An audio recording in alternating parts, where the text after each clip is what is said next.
Bande Konanga, soyez les bienvenus. L'émission absolue sur l'ensemble, ma solo yamboka. Bande quoi tokoloba sur Oyo bateau ensemble pour les changements. Ya Moïse Katumbi, Bayel Bisso, Makambu ya fédéralisme. Alors, Olivier Kamitatu a memé le Bisso Makambu Oyo. Yango tozotuna. Bango balinko changer constitution. Tesko bako sala monde na loke. Pour basala, il ne faut pas changer la constitution. Et puis, si dans les pays, ça peut créer sous le désordre. Oignon, c'est ça, Katangi. Baza pour ça, baza l'indépendant. Mais alors, qu'est-ce baza ko kabolambuka. Bandeko, osomona clair et mette balinga balkaniser mboka.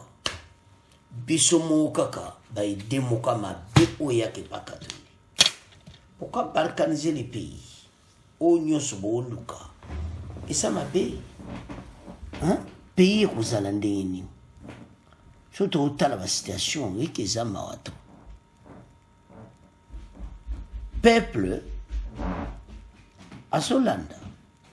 Et puis peuple a ébi qui parle jamais de ça fédéralisme parce que déjà bate bele balinga mboko e kabon wana bo pesmo pena nzela ou porte ouverte ba kabula mboka na biso ba konji bondi mate quel que soit par tous les moyens bo sala refina to la nan débat bon auto avance.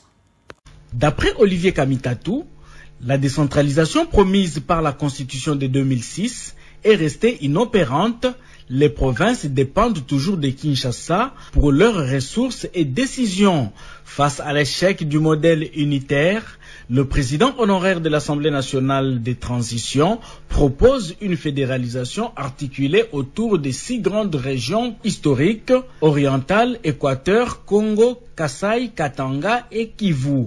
Pour le porte-parole de Ensemble pour la République de Moïse Katumbi, ce système offrirait une autonomie constitutionnelle à chaque région avec ses propres institutions, ressources et compétences, notamment en matière d'éducation, santé, infrastructure et développement. Il permettrait, souligne Olivier Kamitatu, une gouvernance de proximité adaptée aux réalités locales, valorisant la diversité linguistique et culturelle du pays. Merci Michel Kifinangoy. Comme je l'ai dit, Maître Hervé Diakese, qui est porte-parole du parti politique Ensemble pour la République, parti politique de l'opposition, va nous rejoindre dans un tout petit moment. Alphonse Ngoï Kassanji, vous êtes sénateur, élu de la ville de Mbujimayi, ancien gouverneur du Kasaï oriental. Vous êtes cadre de l'Union sacrée de la nation. Comment vous analysez ou que pensez-vous de cette proposition d'Olivier Kamitatu? Moi, je crois que l'ancien président de l'Assemblée nationale, M. Olivier Kamitatu, oublie que toutes ces thèses ont été développées et appliquées dans le passé et elles ont donné des résultats négatifs. Donc, dans le sens que il y a les velléités de sécession ou de la balkanisation du pays.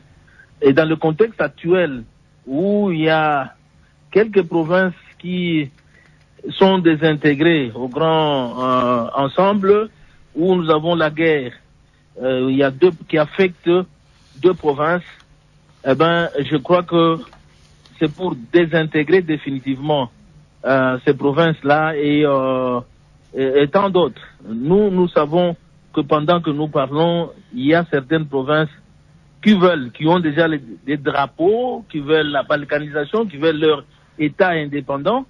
Nous ne pouvons pas leur donner cette chance-là. Le problème qu'il y a ici est de rendre effectif la décentralisation. Il le dit lui-même, qu'elle n'a jamais été appliquée. Il faut mettre en place les mécanismes pour l'effectivité de la retenue des 40% des recettes. Donc, ensuite, il faut l'effectivité de cette même décentralisation. Avant de parler du fédéralisme dans le contexte où nous sommes, rappelons-nous qu'il y a eu l'État autonome du Sud Kasaï dans ce pays par ceux qui avaient ces velléités-là du fédéralisme, qui développaient la thèse du fédéralisme. Il y avait l'État autonome du Katanga, etc. Donc il y a Lumumba, Patrice Emery Lumumba, qui prônait l'unité nationale. Et on s'était battu pour que le pays soit de nouveau réunifié. Et donc nous venons de loin, ce pays a toute une histoire.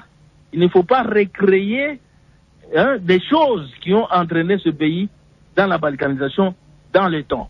Aujourd'hui, nous avons besoin de l'unité nationale, mais de rendre effective la décentralisation, les décaissements qui ne dépendent pas de l'élan du ministre des Finances, mais un mécanisme clair qui fait que les 40% des recettes à caractère national soient à la disposition des provinces. C'est ce qui va faire avancer le pays, qui va faire en sorte que les provinces aient des infrastructures et le pays se développe à partir de la base. Alors, les raisons qu'il avance par rapport au système qu'il propose, lorsqu'il dit par exemple le fédéralisme représente une voie réaliste et nécessaire pour construire un Congo uni, prospère et pacifique, où chaque région jouerait un rôle actif dans le destin commun. Il pense aussi que le fédéralisme pourrait offrir une gouvernance plus proche des citoyens, réduire les inégalités et mieux gérer la diversité culturelle du pays. Bien, moi je crois que rendu aujourd'hui effectif le fédéralisme, il y aura d'autres provinces qui n'auront rien, qui ne vont pas se retrouver, où il n'y a pas d'infrastructure et ne sauront même pas par où commencer. Donc, je crois qu'il est un peu à côté de la plaque. Il n'a pas certaines réalités des provinces. Parce que nous avons des provinces qui ne produisent pas $100,000 par mois. Et ces provinces rendues des États fédéraux, comment vont-elles se développer? Avec quelles ressources? Et donc, nous devons construire une solidarité autour de laquelle chacun, par voie de la solidarité, chacun peut bénéficier de quelque chose, des recettes à caractère national réparties, bien sûr, en fonction de la capacité de mobilisation des recettes, mais aussi faire en sorte que celles qui n'ont pas des ressources, des recettes, puissent participer aussi à travers la répartition de ces 40% et investir dans les infrastructures. Donc, je ne crois pas qu'il a les réalités profondes du Congo. Peut-être on développe les thèses pour le plaisir de le faire, mais la réalité est tout autre. Alors, je l'ai dit dans votre présentation, vous êtes cadre de l'Union sacrée. Est-ce que vous craignez, par exemple, que le fédéralisme ne conduise à un affaiblissement du pouvoir central? Pas nécessairement l'affaiblissement du pouvoir central, parce qu'il faut qu'à un moment donné, le pouvoir central aussi accepte de s'affaiblir au profit des provinces. Parce que aujourd'hui, cette centralisation à outrance a montré ses limites. On peut beau dire que le bilan est positif et qu'on sort, mais les indices de développement nous démontrent qu'on est soit dernier ou avant-dernier ou parmi les 4 derniers pays au monde. Et donc, il faut quand même changer de paradigme, permettre à ce que les développements se fassent à la base. Et moi, je crois que la voie indiquée est celle de rendre effective la décentralisation, de mettre au profit des provinces les 40% prévus par la Constitution. Alors tout à l'heure, vous avez parlé des inégalités ou des provinces qui sont pauvres, comment elles vont se développer. Alors dans sa tribune, il suggère qu'un fonds d'égalisation interrégionale soit mis en place pour compenser les disparités économiques entre les régions avec un soutien accru pour les régions historiquement défavorisées. Bien, mais tout ça est prévu par la Constitution actuelle, parce que quand il nous ramène vers le fédéralisme, ceci entraîne le changement de la Constitution. Mais lui-même, Olivier Kamitatou, il était contre le changement de la Constitution dont on parlait il n'y a pas longtemps. Il était pour le maintien de la Constitution actuelle. Parce que quand il prône le fédéralisme, ça veut dire qu'il veut qu'on puisse changer la Constitution. Et donc, dans la Constitution, il est prévu une caisse nationale de péréquation. Et c'est cette caisse qui peut régler les inégalités. C'est prévu dans l'article 181 de la Constitution. Donc il faut rendre l'effectivité de la Caisse nationale de péréquation, mettre à la disposition des provinces, comme je l'ai dit, les 40% qui seront répartis par rapport, bien sûr, à la capacité de mobilisation, mais aussi à la démographie, certains éléments pour permettre à ce que toutes les provinces en bénéficient et puissent poser les actions de développement. Donc, c'est prévu dans la Constitution actuelle. La Caisse nationale de péréquation résout ces problèmes-là. Mais selon lui, cette initiative n'exige aucunement le changement de la Constitution. Comment? Elle n'exige pas que la Constitution parle de la décentralisation. Il pense qu'il faut juste modifier la Constitution sans toucher les articles verrouillés. Bien, je crois, quant à moi, que la Constitution actuelle consacre la décentralisation comme mode de gestion. S'il faut y aller au fédéralisme, ça obligera, ipso facto, le changement de la Constitution. Ou il y a jadis, il y a quelques mois, ici, Olivier Kamitatu était contre même la modification de la Constitution. Il était catégorique. Mais aujourd'hui, qu'il donne les idées qui entraînent le changement, la modification de la Constitution ou le changement, je crois que c'est un contraste. Il s'est contredit lui-même. Professeur Paul Gaspard Ngondankoy, vous êtes professeur de droit constitutionnel à l'université de Kinshasa. Comment vous analysez cette proposition faite par Olivier Kamitatu? Oui, bonsoir Madame Kelly. Bon, d'abord c'est le moment choisi pour proposer cette idée. Nous sommes à un moment où on vient d'un débat houleux, passionné sur la révision, le changement de la Constitution. Aujourd'hui, si de telles propositions commencent à venir, ça veut dire qu'on nous invite à retourner à ce débat. Si aujourd'hui, on quitte la forme d'État actuelle, qui est le régionalisme constitutionnel, pour aller vers un État fédéral, c'est à tout le moins la rupture du pacte républicain qui a été convenu à Sun City. Je ne dis pas que ce sera nécessairement une violation de la Constitution, mais en réalité, ce sera une évolution parce que si l'article 220, alinéa 2 de la Constitution aujourd'hui, interdit de réviser la Constitution pour diminuer les prérogatives des provinces, cela veut dire que le niveau atteint par l'autonomie des provinces actuellement ne peut plus être baissé. Il faut aller au-delà et pas retourner en arrière. Ça veut dire en réalité qu'en ce qui concerne la forme d'État, nous ne pourrons plus retourner à la forme unitaire de l'État qui n'accorde que peu de compétences aux provinces. Mais en revanche, on peut aller vers un fédéralisme si la révision constitutionnelle a pour objet d'augmenter les prérogatives des provinces et non de les diminuer. Dans ce cas-là, ça posera nécessairement le problème de la modification de la Constitution. Jusqu'à quelle étendue, on le verra. C'est d'abord ça qui étonne le contexte dans lequel le débat est lancé. Ce qui étonne davantage, c'est le fait que les préoccupations qui sont soulevées sont déjà prises en compte par la forme d'État actuelle qui est dans la Constitution, le régionalisme constitutionnel. Cette forme actuelle que nous avons, elle est plus proche du fédéralisme que de l'unitarisme. En ce sens que les provinces bénéficient d'une autonomie, d'une triple autonomie, qui est beaucoup plus poussée que pendant la Deuxième République, parce qu'il y a une autonomie politique qui est consacrée, il y a l'autonomie administrative et l'autonomie économique et financière. Tout cela est prévu dans la Constitution, y compris même le mécanisme de ce qu'on appelle la Caisse nationale de péréquation qui se chargera de corriger les inégalités de développement entre les provinces. Donc, nos provinces actuelles, qui ne sont plus de simples circonscriptions administratives comme pendant la Deuxième République, et qui sont devenues des composantes politiques et administratives du territoire national, n'ont plus rien à envier aux anciennes provinces, ni aux États fédérés qu'on veut créer.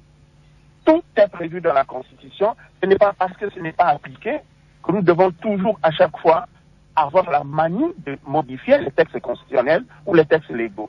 Essayons d'abord de les appliquer et appliquons-les correctement et nous verrons les résultats. Je ne pense pas qu'aujourd'hui, un seul élément du fédéralisme qui manque soit la panacée pour le développement. Et qu'est-ce qui manque pour que notre État devienne un État fédéral? Il n'y a que deux éléments qui manquent. C'est-à-dire que nos provinces actuelles doivent se transformer en États fédérés, régis par des constitutions régionales, provinciales, qui sont conformes évidemment à la Constitution nationale. C'est le seul élément qui manque. Le deuxième élément qui manque, c'est que, alors qu'on a déjà décentralisé le pouvoir législatif et le pouvoir exécutif, le pouvoir judiciaire, lui, n'est pas encore décentralisé. Il y a un seul pouvoir judiciaire qui est chapeauté au niveau national par les trois plus hautes juridictions que sont la Cour constitutionnelle, la Cour de cassation et le Conseil d'État, et jusqu'en bas avec leur juridiction inférieure. C'est le seul élément qui manque pour que le pays bascule vers... Ce sont les deux éléments-là qui manquent pour que le pays bascule vers un fédéralisme. Évidemment, avec une appellation ou fédérale ou quoi, etc., mais ça, ce sont des éléments formels. Mais tout ce qui existe dans la Constitution actuelle est plus proche d'un système fédéral que d'un système unitaire. Je suis un peu étonné que ce genre de proposition soit faite alors que tout est dans la Constitution pour l'instant. Alors, il y a cet auditeur, Joseph Mwamba, qui nous suit. Il dit ceci: une idée légèrement bonne, mais avec la mentalité des Congolais, ça conduira directement à des sécessions. Dans la plupart des cas, ce sont les États autonomes qui adhèrent au fédéralisme pour faire un pays unitaire et non le contraire. Professeur.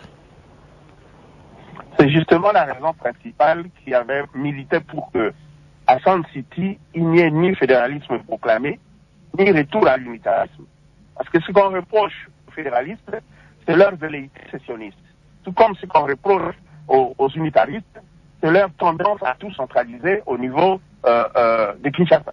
Et donc, pour couper la part en deux, le compromis politique qui a été trouvé, c'est que ni fédéralisme, ni unitarisme, on consacre un régionalisme constitutionnel, c'est-à-dire un accord d'une autonomie beaucoup plus poussée aux provinces, avec en prime le principe de la participation à l'exercice du pouvoir au niveau national. Et c'est ce qui est dans la Constitution actuelle. Je ne vois pas ce que le fédéralisme viendra changer en termes de développement. C'est que nous, les Congolais, nous devons faire ça. C'est que nous devons d'abord nous réapproprier notre Constitution. J'ai l'impression que la Constitution n'a pas encore prise sur la société, sur les personnes. Et une fois qu'on a intériorisé la Constitution, il nous reste la volonté politique d'appliquer les principes qui sont dans la Constitution. Je donne un exemple aujourd'hui. La loi prévoit déjà le mécanisme de répartition des 40% des recettes à caractère national qui reviennent aux provinces. La loi dit que lorsque il y a ces recettes qui sont récoltées au niveau des provinces, les services d'assiette, qui sont la DGRAD, la DGI et la DGDA, sont obligés de prélever automatiquement et verser sur le compte de la province les 40% de la recette à caractère national qu'elle a récoltée.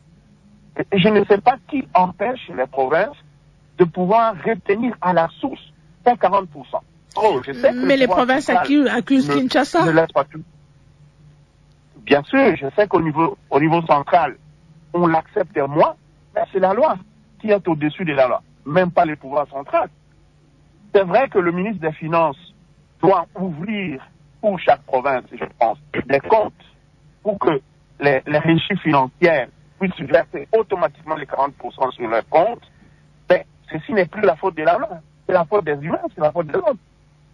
Et donc, je ne vois pas ce qu'il faut, dans les textes, changer radicalement pour que le développement devienne une panacée. Les textes ont tout prévu, mais c'est la qualité des hommes, tout simplement. Aziza Hassani, qui est totalement d'accord avec le fédéralisme pour faire avancer les provinces. Cet auditeur dit que dans certains coins du pays, la population vit comme à l'époque de la pierre taillée. Le fédéralisme pourra ainsi limiter les détournements et la dilapidation des deniers publics par le pouvoir central. Le fédéralisme n'arrêtera pas les détournements des deniers publics si les hommes qui vont diriger ce pays sont toujours corruptibles. Ce qu'il faut dire, c'est que si on organise l'État de cette manière-là, c'est simplement la volonté de faire en sorte que les provinces deviennent des centres d'impulsion du développement. On leur reconnaît des compétences aujourd'hui dans la Constitution qui font que si ces provinces les utilisent comme il faut, elles peuvent véritablement devenir des centres d'impulsion du développement à la base. Elles ont des compétences concurrentes avec le pouvoir central, elles ont des compétences exclusives qui leur reviennent, elles ont les moyens de faire leur politique, à part les 40% des recettes à caractère national, il y a les 10% de la Caisse nationale de péréquation, sans oublier que les lois ont prévu que les provinces ont des recettes propres en termes d'impôts, en termes de taxes, en termes de... Voilà, elles ont même la possibilité de créer des établissements publics et des services publics pour créer des richesses. Donc, c'est simplement une question d'utiliser les prérogatives qui sont dans la Constitution. C'est simplement le fait d'avoir des animateurs de qualité dans les provinces qui impulsent réellement le développement. On n'a pas besoin pour ça de modifier la Constitution, de passer d'un État régional aujourd'hui qui, comme je l'ai dit, est proche du fédéralisme, à un fédéralisme qui sera simplement formellement proclamé. Tout est là, tout est prévu. La réalisation me signale que M. Diakiese est en ligne. Hervé Diakiese, bonsoir. Bonsoir, madame. Bonsoir à tous les auditrices et auditeurs de Radio Okapi, ainsi que les contradicteurs. On a du mal à vous suivre, hein. Essayez de bouger pour améliorer la qualité de la ligne. Je rappelle que vous êtes porte-parole du parti Ensemble pour la République, parti politique de l'opposition. Vous soutenez la proposition d'Olivier Kamitatu, qui est cadre de votre parti politique. Est-ce qu'on peut savoir, on peut connaître les motivations ou voilà ce qui a conduit Olivier Kamitatu à proposer un modèle fédéral pour la RDC à ce moment précis de son histoire? Très bien, merci beaucoup. Olivier Kamitatu l'a suffisamment motivé dans la tribune qu'il avait publiée à cet effet. Et d'ailleurs, la partie du débat que je viens de suivre, et je crois que ce sont les arguments peut-être du professeur Mondankoy, que j'aimerais rencontrer, a permis en tout cas de relever une chose. Depuis plus d'un demi-siècle, donc nous sommes quasiment 60 ans de l'existence de notre pays, nous avons tenté l'unitarisme dans toutes ses déclinaisons, jusqu'à atteindre ce que le professeur Rodako dit effectivement, le régionalisme constitutionnel. Ce qui en effet est l'une des rares constitutions qui ne soit pas fédéraliste, mais qui prévoit les prérogatives des provinces ou des entités territoriales décentralisées dans la Constitution plutôt que dans une loi soit organique ou ordinaire. Ce qui démontre d'ailleurs l'essence du compromis qui justement avait été trouvé à l'époque où Olivier Kamitatu dirigeait l'Assemblée nationale de transition. Alors, il faut relever qu'en dépit de tout ce qui a été reconnu comme prérogative aux provinces, retenu à la source, compétences exclusives, compétences concurrentes, l'application de ces principes a été délibérément étouffée par l'unitarisme. Tout ce qui vient d'être dit là, c'est des pétitions des principes. Mais leur application a failli. La retenue à la source, qui est un principe constitutionnel, a été délibérément sabotée, remettant en cause la viabilité et des provinces et des entités territoriales décentralisées. Donc il est très clair que quelle que soit la déclinaison de l'unitarisme qu'on amène vers un régionalisme décentralisé, le principe demeure l'étouffement des capacités de fonctionnement de ces entités et donc les initiatives de développement dans les pays. Et contrairement à ce qui a été dit, je crois, par le professeur Nakoy, ce n'est pas seulement un problème d'application des textes. Ça va au-delà aujourd'hui. Après plus de 60 ans, nous constatons que nous ne pouvons plus survivre et nous développer en tant qu'État avec un mécanisme qui permet au pouvoir central soit d'ignorer délibérément les textes qui régissent l'autonomie des provinces, soit d'avoir sa propre lecture restrictive et imposer de manière arbitraire l'unitarisme à un pays qui, de par ses dimensions, ne pourra plus répondre aux besoins de développement de son pays avec une centralisation à outrance comme à Kinshasa.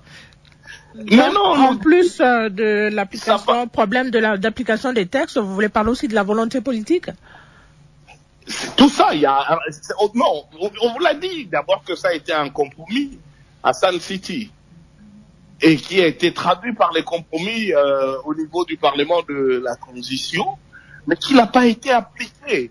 Il n'a pas été appliqué parce que malheureusement, les gens ont de l'autonomie de province et du fédéralisme un regard caricatural, peut-être lié aux premières années de l'indépendance, que le fédéralisme ne peut apporter que la séparation et la sécession.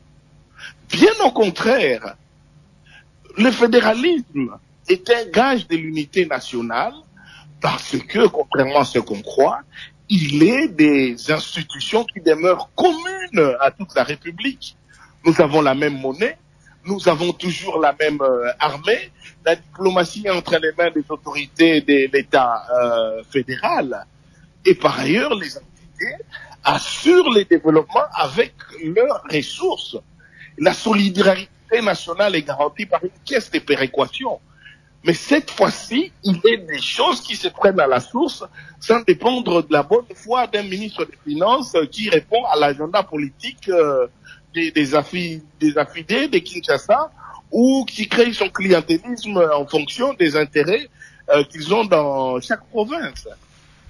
Par ailleurs, contrairement à ce qu'on laisse suggérer, le fédéralisme ne crée pas une sorte d'entité d'exclusion d'autres citoyens congolais non originaires de ces États.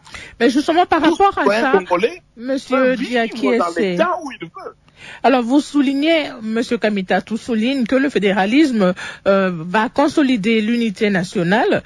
Comment le fédéralisme, avec la reconnaissance, il faut qu'on se le dise, des identités régionales, renforcerait-il ce sentiment d'unité plutôt que de le fragiliser? Très bien. D'abord, je le pose à contrario. Depuis les 60 ans d'unitarisme que nous avons, pourquoi nous nous heurtons aujourd'hui à ces problèmes de revendications nationales et identitaires? Si l'unitarisme était vraiment la panacée, la solution, pourquoi aujourd'hui nous nous retrouvons avec un pays quasiment divisé, avec des rébellions, avec des revendications identitaires? Parce que, entre autres, il y a un sentiment d'injustice et d'absence de réponses adéquates et de proximité par une centralisation des ressources communes uniquement au niveau de l'entité centrale qui crée le clientélisme et ne facilite pas la bonne gouvernance. Lorsque le fédéralisme est mis en place et permet à chaque entité, en fonction des ressources qu'elle génère, de résoudre au niveau local les problèmes qui se posent et de contribuer au niveau de la caisse de péréquation à la solidarité nationale. Pourquoi croyez-vous que des gens auront besoin depuis Pinga en Équateur ou Païkungila ou bien Malembankulu pour jeter un pont, attendre qu'un ministre de Kinshasa vérifie si ce marché-là lui plaît et aussi il a des intérêts financiers dans cette affaire? Vous ne sentez pas que 60 ans après, nous tournons en rond, on nous sert les mêmes arguments en nous disant non, il suffit juste d'appliquer la loi. Mais nous ne pouvons plus attendre la bonne foi des gens qui ne doivent pas appliquer la loi. Nous devons faire un saut quantitatif et considérer que depuis la Constitution de 2006, nos compatriotes adeptes de l'unitarisme ont violé les pactes qui devraient permettre aux provinces de fonctionner. Ils n'ont jamais respecté la retenue constitutionnelle. Elle est constitutionnelle, de 40% à la source. Et c'est maintenant qu'on nous dit non, mais c'est juste l'homme congolais, ça n'a rien à voir, c'est juste un problème d'application de la loi. Non, mais non, il faut laisser la chance à chaque État de pouvoir exploiter autant que possible, dans l'intérêt national, ses capacités locales pour permettre à ces pays d'avancer. Alors, comment vous répondez? Le Congo est présenté comme un colosse aux pieds d'argile. Si ces pieds-là, ce sont les États, les provinces. Si ces États et ces provinces cessent d'être de l'argile pour devenir du fer, de l'or, du cuivre, ce colosse aura alors vraiment des pieds solides. 2 345 409 km², c'est l'Europe occidentale. Et vous ne pouvez pas croire qu'à partir de Kinshasa, un groupe d'individus a vocation à s'accaparer la capacité de gérer tous les problèmes jusqu'au niveau le plus éloigné. Alors, très rapidement, Maître Diakese, très rapidement, comment vous répondez aux critiques qui pourraient voir dans ce fédéralisme un risque de balkanisation? Très rapidement. Très bien. Premièrement, aujourd'hui, nous sommes dans l'unitarisme. Jusqu'au départ du maréchal Mobutu, nous étions dans l'unitarisme. Ça n'a pas empêché les pays d'être occupés, coupés en plusieurs entités. Donc la question de la balkanisation n'est ni liée au fédéralisme ni à l'unitarisme. C'est lié à la mégestion du pays. Ça, c'est autre chose. Et secondo, contrairement à ce qu'on croit, et on l'a jamais essayé, le fédéralisme vise, lui, à empêcher justement ces questions-là, parce que lorsqu'on crée le fédéralisme, les frontières du pays ne changent pas. Les frontières extérieures du pays demeurent les mêmes. Et enfin, on renforce les compétences de provinces qui deviennent des États fédérés et qui ont des prérogatives propres sur lesquelles le pouvoir central n'a aucun regard. Mais qui, en plus, se retrouvent dans un ensemble qui permet d'équilibrer et d'arbitrer des conflits éventuels qui peuvent surgir en termes de compétences. Et ces États contribuent à la solidarité nationale par une caisse de péréquation. Merci, Monsieur Diakese. Qui récupère même les 40%, qui ne respectent même pas la rétrocession. Alors, vous l'avez déjà dit, Maître Diakese, on va vous redonner la parole tout à l'heure. On va prendre d'abord ces nombreux auditeurs qui nous appellent pour donner aussi leurs avis sur le thème de ce soir. On va se rendre à Bukavu Sud Kivu pour écouter cet auditeur. Je suis Jules Maguenec depuis la ville de Bukavu. Je salue personnellement la préconisation d'Olivier Kamitatu de mettre en place une république fédérale du Congo, un paradigme qui, selon moi, incarne une approche pragmatique et impérieuse pour ériger une nation cohésive, florissante et pacifique. Ce mécanisme de fédéralisme octroyerait, selon moi, à chaque région une autonomie permettant de contribuer de manière substantielle au destin collectif, convertissant ainsi les disparités contemporaines en levier de progression. Cette proposition incarne une opportunité exceptionnelle pour réformer le principe de gouvernance et édifier un avenir où chaque région pourrait pleinement contribuer à l'apogée national. Monsieur Ngoï Kassanji, réaction.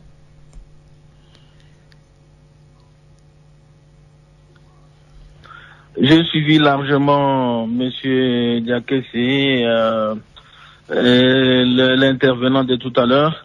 Je voudrais dire que ce n'est pas le fédéralisme qui corrigera les disparités. Les disparités existeront toujours.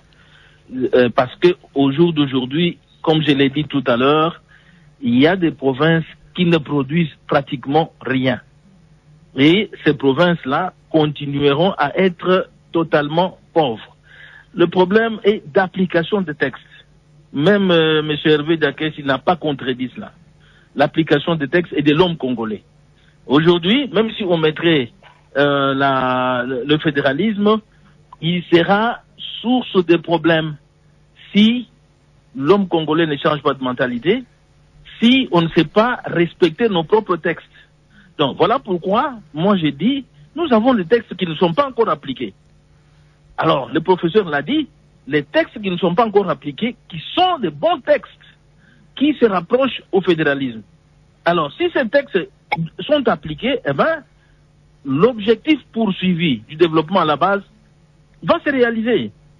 Commençons d'abord par appliquer les textes et mettre en place les mécanismes, parce que c'est lui qui a développé tout à l'heure la thèse du fédéralisme, ne dit pas que dans une province comme le Sankourou, qui ne produit pas, qui n'a pas les recettes de 200 000 $, comment va-t-elle, même si elle devient un État fédéral, comment va-t-elle se développer, s'épanouir?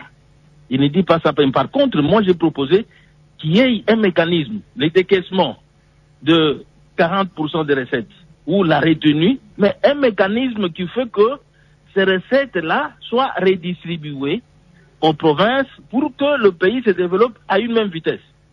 Et donc, ce n'est pas, moi j'ai réagi à mon ami de Bukavu, Jules, pour lui dire que ce n'est pas le fédéralisme qui va corriger les disparités, mais c'est par contre l'application des textes et de l'homme congolais. On va prendre ce deuxième auditeur qui nous appelle. Il est à Kinshasa. Ça sera pour vous, professeur Ngonankoy. Neiker Tokolo depuis la ville-province de Kinshasa. La déclaration de M. Olivier Kamitat est, à mon avis, une bonne option pour le développement intégral du pays. Il n'est pas question ici de réduire le mérite du fédéralisme observé dans plusieurs États en une division ou sécession en RDC. La superficie et la démographie de la RDC obligent à celle-ci la nécessité de basculer à un État fédéral afin d'offrir la véritable autonomie de gestion aux collectivités locales, notamment les États fédérés, pour un développement concret longtemps recherché. Cependant, les contextes sociopolitiques actuels de la RDC obligent la surséance de cette initiative. Enfin, nous demandons à ce que cette initiative soit classée parmi les thématiques de discussion sur la paix en RDC, d'autant plus qu'elle est l'une des solutions clés à donner à l'impasse qui heurte depuis plusieurs décennies la paix et la sécurité dans notre pays. Professeur Ngonankoy. Je l'ai dit tout à l'heure, hein, ce qui manque à la forme régionale actuelle que nous avons dans la Constitution pour qu'on passe à un État fédéral, il n'y a que deux éléments. C'est-à-dire que les provinces actuelles, qui sont déjà autonomes constitutionnellement, puissent se doter de leur propre constitution, qui reste respectueuse de la Constitution nationale, et que le pouvoir judiciaire, qui jusqu'à présent reste encore organisé au niveau national, soit également décentralisé de telle manière que les provinces disposent également de leurs propres cours et tribunaux. À part ces deux éléments-là, tous les traits caractéristiques d'un État fédéral se retrouvent dans la Constitution actuelle. Peut-être il faut les rappeler. J'ai entendu tout à l'heure que Maître Diakese puisse me prouver qu'il ne s'agit pas que d'un simple problème d'application des textes. Ben, j'ai cherché ça en vain. Puisque quels sont ces traits caractéristiques? Le premier trait caractéristique d'un État régional ou d'un État fédéral, c'est l'autonomie politique qui soit accordée aux provinces ou aux États fédérés.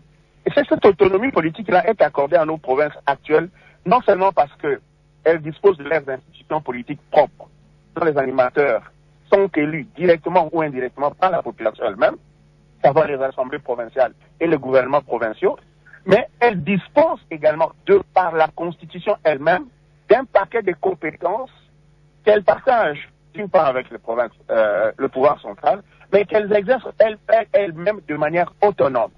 Il n'y a pas meilleure autonomie politique que celle-là qui est consacrée dans la Constitution.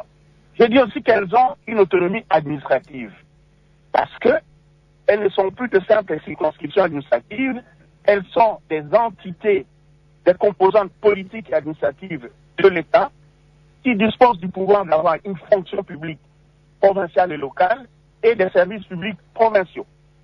Elles disposent de l'autonomie économique et financière, en ce sens qu'elles ont leurs propres ressources économiques qu'elles gèrent de manière autonome. Leurs finances ainsi que leurs dettes publiques sont distinctes des finances et des dettes du pouvoir central. Et ce qui leur manque, c'est simplement la retenue effective à la source des 40% des recettes à caractère national qui sont prévues. Il en ajoute à cela les 10% de la Caisse nationale de péréquation pour corriger les inégalités de développement. On ne peut pas mieux attendre sur le plan de l'autonomie financière. Et donc, tous ces éléments réunis, tous ces traits caractéristiques réunis, on est plus proche d'un État fédéral que d'un État unitaire. Il ne faut même plus parler d'un État unitaire aujourd'hui. Peut-être qu'il y a encore une mentalité centralisatrice dans le chef de certains politiques congolais. Ça, nous sommes d'accord sur le plan du diagnostic. Mais sur le plan des textes, tout est prévu. Il ne reste plus qu'aux Congolais de pouvoir d'abord intérioriser ses propres textes, ensuite d'avoir la volonté politique de les appliquer. Voilà, moi j'attends toujours que Maître Diakès me démontre qu'au-delà de cela, il y a encore une autre raison qui puisse justifier la proclamation formelle d'un État fédéral pour que le développement puisse arriver comme par un coup de baguette magique. Il va vous répondre, professeur. Avant cela, on va prendre ces derniers auditeurs qui nous appellent depuis Kisangani, dans la province de la Chopo. C'est Norbert Losingue depuis Kisangani. Aujourd'hui, la sortie de la crise sécuritaire qui déchire les pays passe par le fédéralisme selon Olivier Kamitat, fustigeant le centralisme. N'est-ce pas à l'investiture de notre pays à l'indépendance? Le roi belge, dans son discours, nous a mis en garde contre les réformes hâtives susceptibles de compromettre l'avenir de notre pays. Quelle est l'opportunité de cette réforme pendant que le pays semble se diriger droit vers la balkanisation qui, selon les pouvoirs en place, dénonce l'agression du Rwanda pour l'exploitation de nos minéraux? Est-ce que l'histoire de 1960 se répète en 2025 avec cette réforme? Comme tout le monde veut être président de la République, pourquoi ne pas aménager notre formule de 1+4 dans notre constitution pour avoir la paix dans ces pays? Réaction, Maître Diakessé. Bon, je crois que depuis 1960 jusqu'à aujourd'hui, nous avons eu le temps de grandir et même de vieillir. Et donc de tirer les conséquences que si on devrait attendre 60 ans pour faire de réformes, c'est qu'on ne s'est pas beaucoup hâté. Je reviendrai au professeur Ngotakoy, hein, ça c'est tout à l'heure. Donc, premièrement, pour dire à notre ami auditeur que justement, c'est après avoir évolué et avoir vu la manière dont les textes sont appliqués ou non appliqués, que nous avons abouti au constat qu'effectivement, au regard des dimensions de notre pays, des défis actuels et des attentes de nos populations à la base, la forme unitaire, même régionalisée sur le plan constitutionnel, ne répond plus à ces attentes et qu'il faut carrément entrer dans le fédéralisme de manière non ambiguë, non équivoque, avec courage. Ce n'est pas une atteinte à l'unité nationale. Nous ne sommes pas unis dans la peur. Nous ne sommes pas unis parce que nous avons peur d'être séparés. Nous sommes unis dans la richesse de nos diversités et nous pouvons libérer les énergies. Comme dit notre hymne national, nous sommes unis par l'essor, nous sommes unis dans l'effort pour l'indépendance, mais maintenant c'est le moment de prendre les plus bels élans.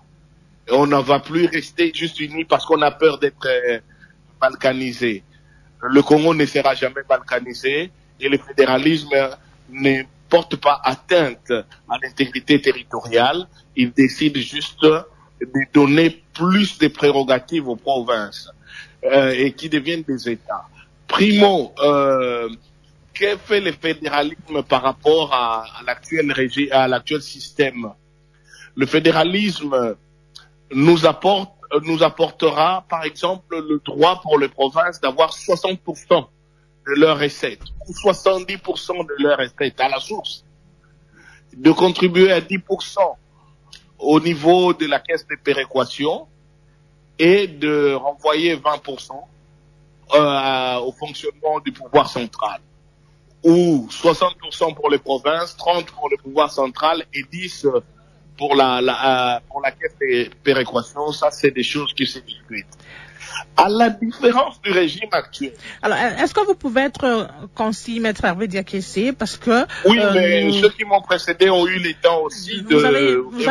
Vous avez eu presque le même temps d'antenne, ne vous inquiétez pas. Alors, nous allons droit au but, madame, vous rassurer là-dessus. À la différence de l'actuel système, qui a été mise en place depuis la Constitution de 2006, nous avons constaté un refus manifeste d'appliquer le principe du régionalisme constitutionnel. Pourquoi? Parce que c'est inhérent au centralisme. l'ensemble des institutions et des politiques qui les animent sont du pouvoir central et ont une capacité d'inhiber ou de bloquer tout fonctionnement de l'État.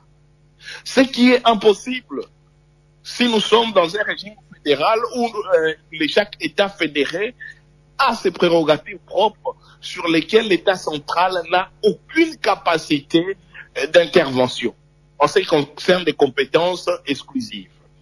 Ça, nous ne le pouvons pas aujourd'hui. Aujourd'hui, un ministre du gouvernement central refuse d'appliquer la retenue à la source. Il peut aussi refuser même d'appliquer la rétrocession qui est inconstitutionnelle. Et ça étouffe le fonctionnement des provinces. L'honorable Ngoïka Sanchi ajoute, j'avais d'autres arguments pour le prof Motakoy, mais vous me bousculez. Donc mais vous allez quand même répondre très brièvement à sa question. L'honorable Ngoïka Sanchi a dit quelque chose, par exemple, en disant c'est pas le fédéralisme qui aidera les Sankourou. Mais on est à plus de 60 ans d'unitarisme. Pourquoi si l'unitarisme devrait aider les Sankourou, ça n'est pas sorti? Donc c'est qu'on a un problème. Et ce n'est pas seulement au niveau de l'application des textes, mais des dynamismes qui peuvent être libérés lorsqu'on est dans une logique qui permet notamment que la caisse de péréquation puisse subvenir aux besoins des provinces qui seront un peu plus en difficulté. Il y a des mécanismes de collaboration interétatiques, inter-États fédérés, et que par ailleurs, dans une logique où ces entités auront des prérogatives propres, ils peuvent lancer des initiatives de développement qui n'ont pas besoin de l'aval ou de l'appui du pouvoir central. Et aujourd'hui, l'ensemble d'atteintes ou du refus de respecter les textes, c'est inhérent au fait que l'État central a une capacité de pouvoir intervenir dans le fonctionnement des États régionaux, de provinces fortement peut-être régionalisés, du fait que c'est toujours des extensions dotées peut-être de l'autonomie, mais ce sont des extensions de l'État central. Mais ici, vous aurez chaque État avec ses prérogatives propres, ses mécanismes de mobilisation des recettes propres, mais au sein d'une entité qui, lui, demeure la République démocratique du Congo, qui a la même armée, la même monnaie, mais une dynamique nouvelle qui empêchera que des conseillers à la présidence deviennent des superviseurs, des gouverneurs, qui eux deviennent des satrapes chargés de mobiliser des recettes pour des projets qui échappent à l'intérêt général. Alors, maintenant, vous pouvez répondre, prof, s'il vous plaît, monsieur Diakese, rapidement, soyez vraiment concis, hein. Cher professeur, parmi la différence au-delà de l'application des textes, parce que vous réduisez, à mon sens, cette question à une simple volonté d'appliquer la loi, il suffirait de l'appliquer et les choses iraient autrement. Justement, non, parce que la nature du système centralisateur auquel nous faisons face permet que on puisse bloquer toutes ces initiatives en dépit du fait que la Constitution a reconnu aux provinces ses propres prérogatives. Et par ailleurs, vous avez aujourd'hui des éléments qui, dans l'unitarisme, facilitent la mauvaise gouvernance et facilitent même un régime totalitaire qui peut basculer. Vous avez un président qui peut décider de changer la Constitution tranquillement et de décider de nommer des gouverneurs. Ce qu'un État fédéral ne permettra jamais. Parce que dès le départ, ce sont des droits acquis. Vous aviez relevé quelque chose de très pertinent et je suis parfaitement d'accord avec vous. En disant que l'esprit de l'article 220 introduit ce principe de l'effet de cliquet.